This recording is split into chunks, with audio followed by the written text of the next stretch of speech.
மாதா தொலைக்காட்சி அன்பர்களே, இறந்த நம்பிக்கையாளர்களின் ஆன்மாக்கள் இறைவனிலே நித்திய இளைப்பாற்றி அடைய நமது மாதா தொலைக்காட்சியோடு இணைந்து ஒரே குடும்பமாக மன்றாடுவோம்.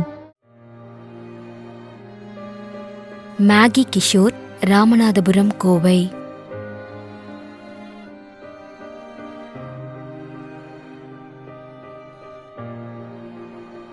ஆண்டனி சேவியர்,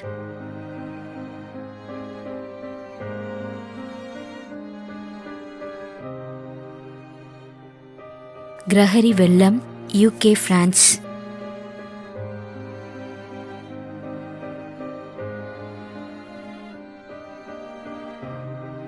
எம் முத்தையன் என்கின்ற ஜோஷ்வா.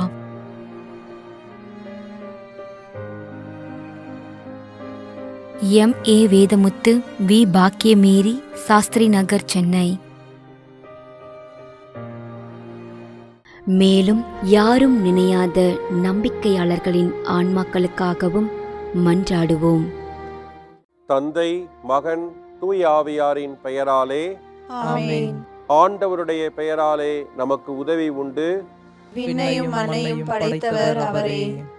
திருவெளிப்பாட்டு நூலிலிருந்து வாசகம். அதிகாரம் 14, இறைவார்த்தை 13. விண்ணகத்திலிருந்து ஒரு குரலை கேட்டேன். இது முதல் ஆண்டவரோடு இணைந்த நிலையில் இறப்போர் பேறு பெற்றோர் என எழுது என்று அது ஒலித்தது. அதற்கு தூய ஆவியார், ஆம், அவர்கள் தங்கள் உழைப்பிலிருந்து ஓய்வு பெறுவார்கள், ஏனெனில் அவர்களின் செயல்கள் அவர்களை பின்தொடரும் என்று கூறினார். ஆண்டவரின் அருள்வாக்கு. இறைவனுக்கு நன்றி.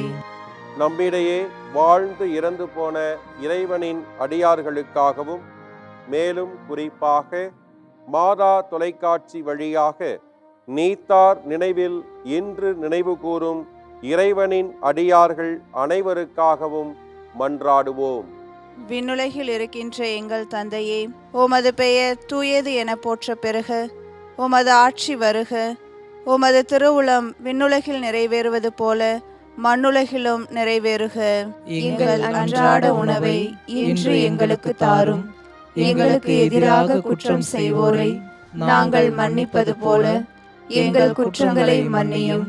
எங்களை சோதனைக்கு உட்படுத்தாதேயும், தீமையிலிருந்து எங்களை விடுவித்தருளும். ஆமென். மன்றாடுவோமாக. இறைவா, இரக்கம் காட்டுவதும் மன்னிப்பு அளிப்பதும் உமது இயல்பு. ஆகையால் உமது திருவடிகளுக்கு வந்துள்ள இன்று நாங்கள் நினைவு கூறும் ஆன்மாக்கள் மீது இரக்கம் கொண்டு அவர்களுடைய குடும்பத்தார் மற்றும் மாதா தொலைக்காட்சி குடும்பம் செலுத்தும் ஜெபங்களை ஏற்று அவர்களது குற்றங்களையும் அவற்றிற்குரிய தண்டனையும் மன்னித்து அமைதியையும் முடிவில்லா வாழ்வையும் தந்திடுமாறு எங்கள் ஆண்டவராகிய கிறிஸ்து வழியாக உம்மை மன்றாடுகிறோம். ஆமென். நிலையான இளைப்பாறுதலை ஆண்டவரே இவர்களுக்கு அளித்தருளும். முடிவில்லாத ஒளி இவர்கள் மேல் ஒளிர்வதாக. இறந்த நம்பிக்கையாளர்களின் ஆன்மாக்கள் இறைவனின் இரக்கத்தினால் அமைதியில் இளைப்பாறுவனவாக. ஆமென்.